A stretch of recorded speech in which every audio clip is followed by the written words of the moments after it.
it just wasn't such a big part of my world.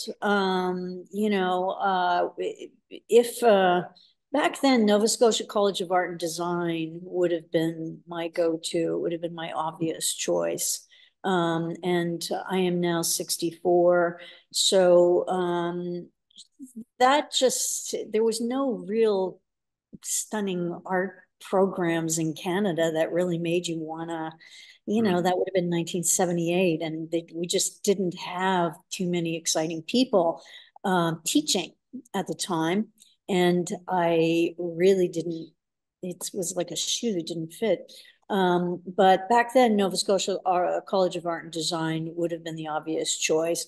And one should note that going to university was nearly free in Canada. So it was never a matter of this. It was a matter of like, how do I want my mind tailored and in what direction? Because I already knew, remember, that I was going to be in the visual arts. And aside from the automatics in London, Ontario, and then Adrian Piper had come up and did a quick stint at the Nova Scotia College of Art and Design. There were really very few people that interested me. I was already thinking well far outside the box in that sense. And it just didn't mean as much to me back then as a practitioner.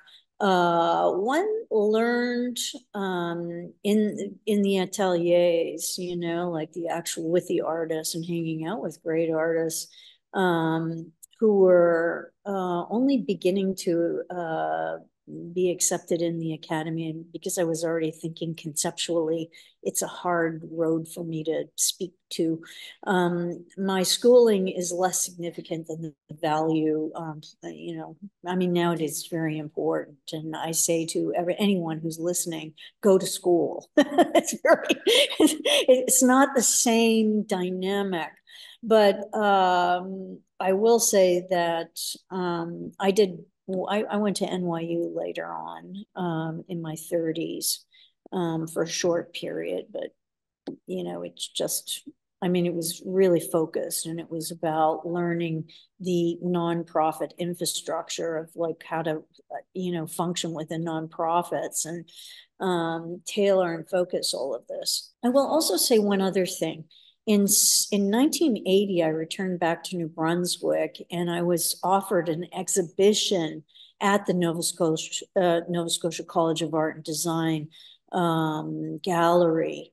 And that in some ways kind of canceled out it was sort of strange. I have a very public background, so that was like I was 19 and I was had a solo show at the Anna Leon Gallery, which was the main gallery on the campus.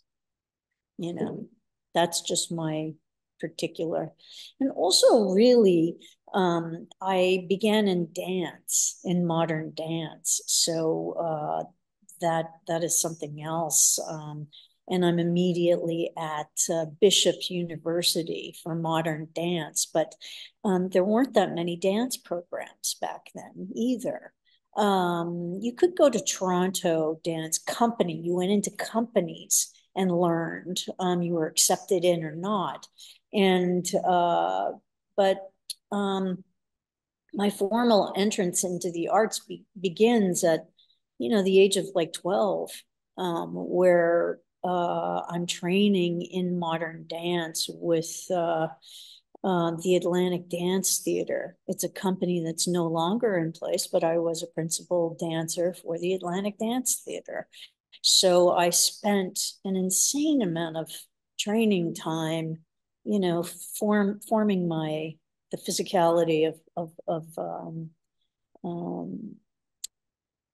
I don't know, thought processes. I began to find the limitations of the physicalities of dance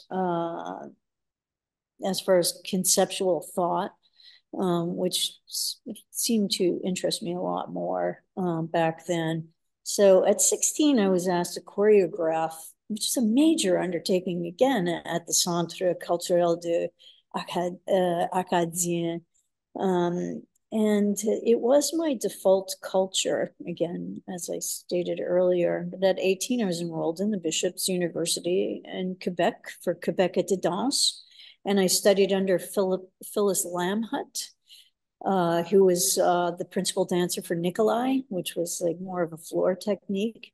And that summer study retreat for practicing dancers left me a little bit like I'm just not interested anymore. And after my schooling was over, I just kind of shipped off to Toronto to be in a big city with a lot of other artists and part of a more experimental thinking crew. I did study improvisational dance once again in Toronto, and became involved with visual arts friends like Kenny Bard, who in later years was the person who designed the interiors for Area Club, and Jean-Michel Basquiat's Susan Malouk was in there at the time. She was part of my 19-year-old clique. and